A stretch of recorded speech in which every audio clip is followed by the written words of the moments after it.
Em 2025, eu queria ler 20 livros. Pelo menos 20 livros. E eu li 12. O lado bom é que esse vídeo não vai ficar muito comprido, então vamos falar sobre os 12 livros que eu li esse ano. Oi, o meu nome é Gabi e você está assistindo o meu canal, Gabi Writes. A gente sempre tem esse negócio de metas, de querer ler, sei lá, quantos livros. E esse ano eu também tinha colocado uma meta de ler 20, né? Porque no ano anterior eu li acho que 20 e uns tantos. E eu queria ser muito realista e manter uma meta que eu conseguiria alcançar. E não foi bem isso que aconteceu. Eu acho que foram vários motivos, mas o principal deles é que foi um ano muito movimentado pra mim. E aí eu acabei deixando a leitura um pouco de lado. Porque nesse meio tempo eu encontrei um namorado. E aí acabou que eu saía muito e eu não lia tanto. Mas eu não me arrependo de nada, porque os livros que eu li esse ano foram muito bons também. Então, acho que sucesso. 12 não é número grande, na verdade, foi o ano que eu menos li desde 2014. Mas tudo bem, né? Faz parte. A gente sempre tem essa questão de metas que às vezes a gente não alcança, mas é aprendizado pra esse ano eu não colocar metas. Pelo menos não em números. O primeiro livro que eu li esse ano foi Love Redesigned, que é esse aqui. Eu encontrei esse livro porque eu achei a capa bonita. Eu fui na livraria e eu achei a capa muito bonita. Aí a minha amiga falou que tinha lido e tinha gostado. Eu falei, por que não? Love Designer é um romance meio adulto que se passa em uma cidade pequena com uma família latina. A escritora é americana e ela também tem uma coleção, são mais de um livro que contam a história dos mesmos personagens. Eu gostei muito de Love Redesigner porque tem aproximação forçada, second chance. Fala bastante também sobre a cultura de família dos países latinos, porque a protagonista é de algum lugar, não sei se é de Porto Rico ou alguma coisa assim. Sem contar que o protagonista é bilionário, então esse é o tipo de livro que é um romance de segunda chance, com uma cidade pequena, onde o protagonista é um bilionário, e fala um pouco sobre depressão também e ansiedade, o que eu achei muito bacana. Eu acho que esse livro foi um sólido 4,5 pra mim. Infelizmente eu não dei 5, porque eu demorei um pouco pra ler, desnecessariamente, pra falar a verdade, porque depois que eu passei da metade foi assim, super rápido pra ler. Mas esse livro é um pouco grande, eu acho que ele tem mais de 500 páginas. Então, demorou um pouquinho pra eu terminar. Eventualmente, nos próximos anos, eu quero ler a continuação. Eu tenho, inclusive, os livros aqui. Eles estão bem aqui, ó. Só que eu ainda não li, né? Eu pretendo ler nesse próximo ano, ou nos próximos anos, né? Vamos ver. O segundo livro que eu li em 2025 foi Fluentes no Amor, da Sara Oliveira. É um livro nacional e eu amo muito a escrita da Sara. Na verdade, eu só fui ler esse livro porque eu já tinha lido Amor sob Protocolo no ano anterior. E eu super tinha gostado. Alguns personagens do primeiro livro iam voltar. Então, eu fiquei super animada, principalmente quando eu soube mais ou menos sobre o que era. Tem protagonismo PDC, o protagonista, ele usa cadeira de rodas. Fala um pouco também sobre descobrir sexualidade. Eu diria que é uma reaproximação forçada. Não sei se seria uma second chance, seria um romance de segunda chance, mas eu vou dizer que é mais ou menos por aí. Além disso, o livro também tem trocas de mensagem anônimas, o que eu achei que deu um molho assim pra história. Também tem cenas mais 18. Então, assim, não é um livro infantil e nem juvenil, gente. Então, se você gosta de umas cenas hots, então eu super recomendo esse livro. Fluentes no Amor foi um livro que eu li super rápido. Eu acho que eu demorei uma semana. Tudo bem que ele não é tão grande igual Love Redesigned, mas eu acho que ele deve ter umas 300 e poucas páginas. Foi uma leitura muito boa e ele tá disponível no KU, caso você esteja interessado em ler. Então, se você tem assinatura, é a oportunidade perfeita de você ler. Inclusive, eu recomendo Amor Sob Protocolo também. O terceiro livro que eu li foi Silent Vows. Ele é um romance de máfia, um dark romance de máfia. Então, assim, já deixo aí pra falar que se você não gosta muito dessa temática, eu não recomendo muito. Mas esse foi meu primeiro romance de máfia e eu super gostei. A escritora ela é americana e não tem traduzido no Brasil, porque ela é uma escritora independente. Como vocês podem ver, o TikTok me influenciando sempre, né? Porque eu fui ver o livro por causa que eu vi um vídeo dela. Super influenciada, pra vocês verem como o TikTok com marketing certo pode te trazer bastante vendas. Basicamente, o plot, ela é uma menina que é muda desde que ela sofreu um acidente de carro. A família dela é da máfia e o pai dela quer vender ela para esse cara da máfia. Basicamente, no geral, assim, bem resumido é isso. E, na verdade, eu gostei muito por causa do plot twist desse livro. Eu nunca tinha lido nenhum livro de máfia, como eu falei antes, então eu fui meio assim, sem saber muito o que esperar. Eu acho, pessoalmente, que assim, não é todo livro de máfia que funciona pra mim. Mas se você gosta desse tipo de livro e o dark romance de máfia, eu super recomendo. Eu acho que é bem legal, porque ele não é tão pesado assim, eu diria. E caso você esteja querendo começar a ler um romance de máfia, na verdade eu recomendo esse pra começar, porque, como eu falei, eu tive uma resposta muito positiva. Eu não acho que se fosse outro, tipo, muito mais pesado, eu ia gostar tanto quanto eu gostei desse aqui. Só que, como eu falei, a escritora, ela é americana e ela é independente, então não tem traduzido no Brasil. O que também é uma ótima oportunidade caso você queira melhorar o seu inglês, porque a escrita não é muito difícil, na verdade eu achei bem tranquila de ler, por isso que eu acho que se você gosta de romance, dark romance de máfia e você quer uma coisa nova pra ler assim em inglês, eu acho que Silent Vows é uma ótima opção. O outro livro que eu li foi Secret Sin.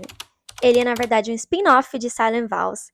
E eu tive um problema muito grande com esse livro. Esse é, na verdade, uma novela que basicamente acontece depois de Silent Vows, de outros personagens secundários. Eu já tava meio acostumada com o universo por causa que eu li o primeiro livro, então, assim, não foi uma coisa tão difícil de entender. Mas o meu problema com esse livro foi uma cena em específica. E eu achei, não sei se pra mim não rolou muito.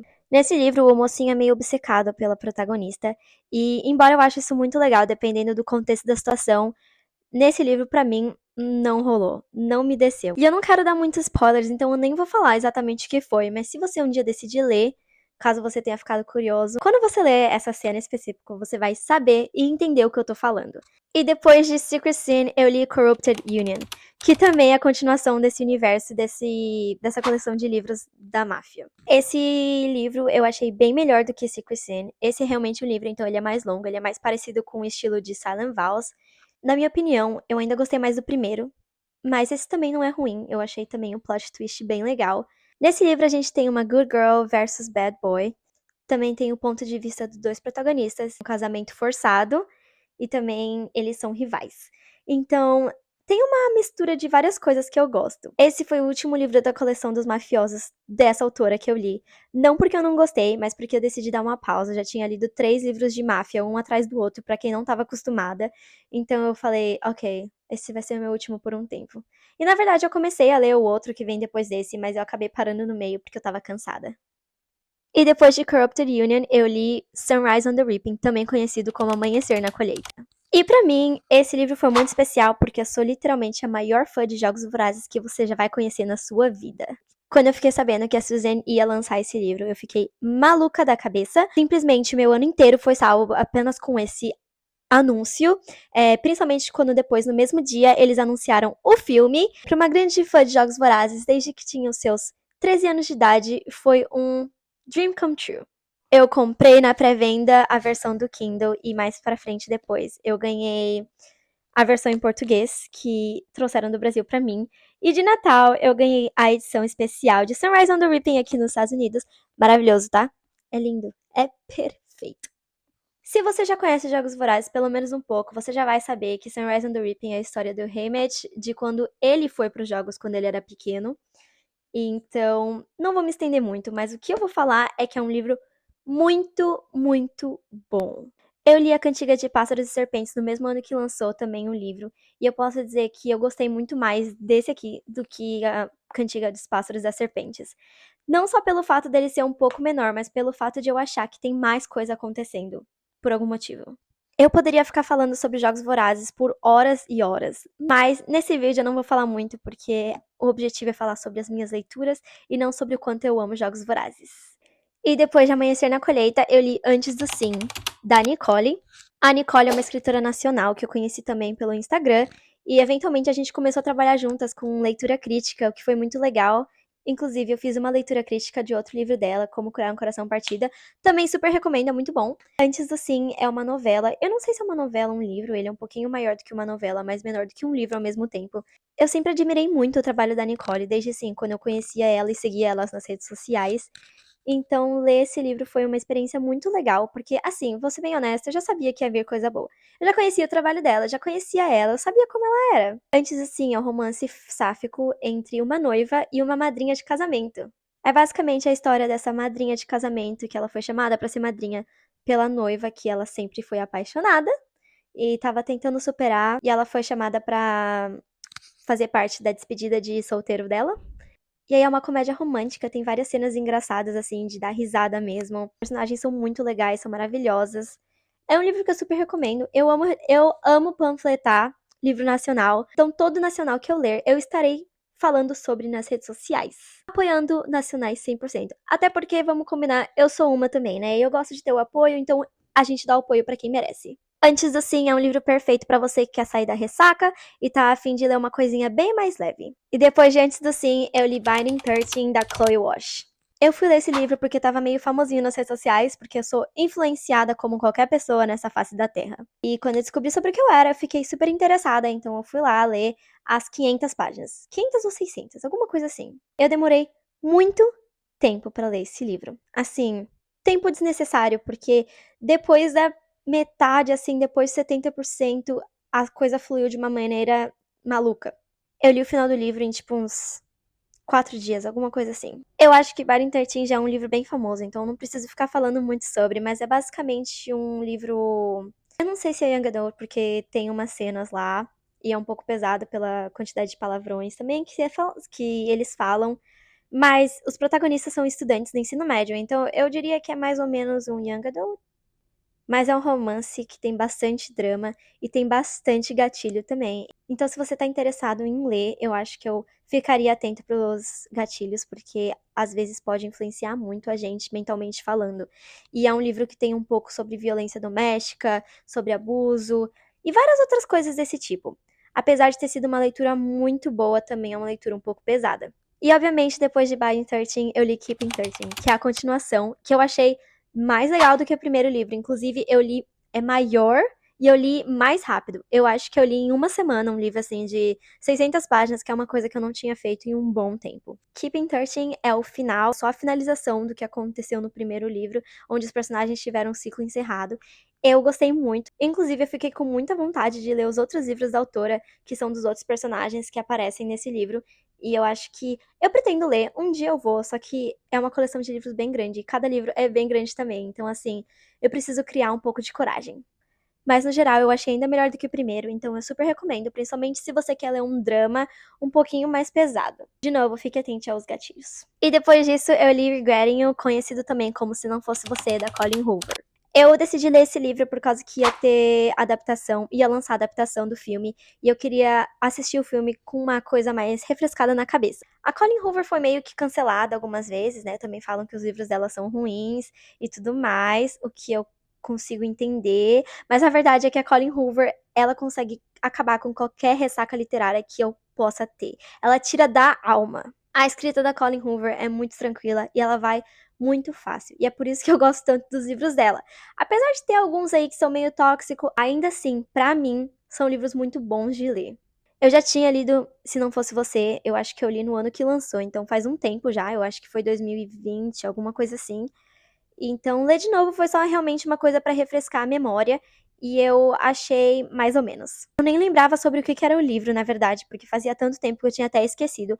Mas depois de reler, eu lembrei que, na verdade, esse tinha sido o livro que eu menos gostei dela. Se Não Fosse Você é mais um drama que fala bastante sobre situações familiares, o que eu acho que é interessante, mas pra mim foi um pouco deu um pouquinho de tédio, vou admitir. Eu não demorei pra ler o livro, na verdade eu li o livro bem rápido. Eu acho que. Porque, como sempre, eu leio. Qualquer livro da Colin Hoover eu leio super rápido.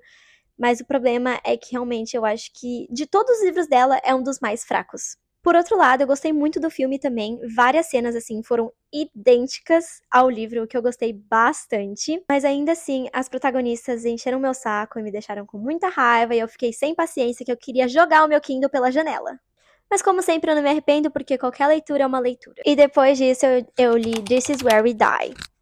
This Is Where We Die foi um livro que eu ganhei, na verdade, no meu aniversário de 24 anos, no ano passado, no caso. Ele é um thriller bem young adult, assim, os personagens são bem adolescentes mesmo, eles estão no último ano do ensino médio, então eles estão pra se formar e ir pra faculdade. A minha experiência lendo esse livro foi muito boa. Eu tava querendo ler um thriller um slasher, um terror slasher, assim, fazia bastante tempo, então eu fiquei muito feliz que eu escolhi esse, porque a verdade é que eu não conhecia esse livro, eu só fui na livraria e fui lá lendo mais ou menos a sinopse, e eu li um pouco desse, eu gostei, e aí eu falei, ok, então é esse aqui. This Is Where We Die é uma história sobre um grupo de amigos que eles sofreram um trauma nos outros anos e eles acabaram se aproximando por causa desse trauma. E pra fechar o último ano deles no ensino médio na escola, eles decidem alugar essa casa e eles vão viajar pra essa casa e fazer uma festa nessa casa super famosa de uma celebridade famosa. Eu não preciso nem falar que quando eles chegam lá, várias coisas começam a acontecer e como eu falei, é um terror meio slasher, então a gente já sabe que, né? Eu não sei se esse livro tem traduzido no Brasil. A editora é a Source Books, que é uma editora aqui mais conhecida nos Estados Unidos. Ela é uma editora independente aqui dos Estados Unidos, mas ela tá crescendo bastante no mercado, então eles publicam vários livros comerciais. Eu não sabia que era da Source Books até eu chegar em casa e dar uma olhadinha. Esse livro também tem a versão digital no Kindle, então caso você tenha ficado interessado em ler um thriller slasher desse jeito, eu super recomendo ler esse aqui, porque ele é bem tranquilo de ler e ele também é bem curto, sem contar que os capítulos são muito curtos, eles têm tipo umas 5 páginas cada. E depois disso, eu fui ler A Empregada da Freira. E eu fui ler esse livro também, de novo, por causa da adaptação que ia sair. Eu queria muito ler antes de assistir o filme. Porque eu sabia, eu já estava interessada faz um tempo, na verdade, antes mesmo deles falarem que ia sair a adaptação literária. A Empregada já tá bem conhecido agora, então eu nem sei se eu preciso explicar sobre o que é o livro, mas eu achei uma experiência muito legal ler um suspense, porque fazia muito tempo que eu não lia nenhum suspense desse tipo. O plot twist também foi bem legal pra mim. Eu fiquei super interessada em ler a continuação também, porque se eu não me engano são 3 livros. E eu gostei muito de assistir o filme, porque eu também achei bem fiel, principalmente algumas das partes, assim, que foram bem fiéis com o livro, que eu sempre gosto muito quando eles fazem isso nas adaptações. Foi uma leitura muito boa pra fechar o ano, porque esse, na verdade, foi o último livro que eu li em 2025. Não foram muitos livros, mas foram livros. E esses foram os livros que eu li em 2025. Na verdade, teve mais um aqui, que ele não é um livro oficial ainda. Quando eu fui para Oxford fazer o meu curso de editoração, a gente teve que ler um manuscrito do zero e fazer um Reader's Report. Então, eu li esse livro de 300 páginas, o livro inteiro, e ele vai ser lançado por uma editora. Foi uma experiência muito maluca, mas que valeu muito a pena. Eu não vou falar sobre o que é o livro, porque eu acho que eu nem posso. Ele vai ser lançado aqui no começo do ano, no começo desse ano, em 2026, por uma editora que eu não lembro o nome ainda, mas foi muito legal ler um livro que ainda não tá pronto, que ele vai ser publicado por uma editora, e eu acho que, se eu não me engano, é uma editora bem grande até. Então, foi super legal. Eu conheci a agente literária dessa autora. Então, eu acho que eu conto como uma leitura, porque foi um livro inteiro. Não é um livro oficial, não é um livro completo, mas é um livro que vai ser oficial nos próximos meses. O nome do livro tá no site da agência literária, então eu acho que eu posso falar o livro. Eu não sei se eu posso falar o nome, mas chama The Devil Knows Her Name. Eu espero que eu não seja processada depois de postar esse vídeo. Então, como eu falei, eu não li muitos livros esse ano. Infelizmente, em 2026 eu quero ler pelo menos 15, então ler pelo menos mais 3, né? Não sei. Voltar um pouco ao meu hábito de leitura, porque esse ano, realmente, 2025, não foi um bom ano pra Gabi leitora, apesar de ter lido ótimos livros. Mas a gente não precisa ter lido vários livros pra ser considerada uma leitora. Eu acho que eu vou ser sempre uma leitora no final das contas. Não importa se eu tenha lido 30 livros ou se eu tenha lido 3. No meu caso, 12. Agora, esse ano, eu espero que eu leia mais livros e que sejam livros tão bons quanto os do ano passado. Eu espero que você tenha gostado do vídeo de hoje. Se você gostou, não se esqueça de deixar o like e se inscrever no meu canal, porque vão vir mais vídeos por aí. Então eu vejo vocês na próxima.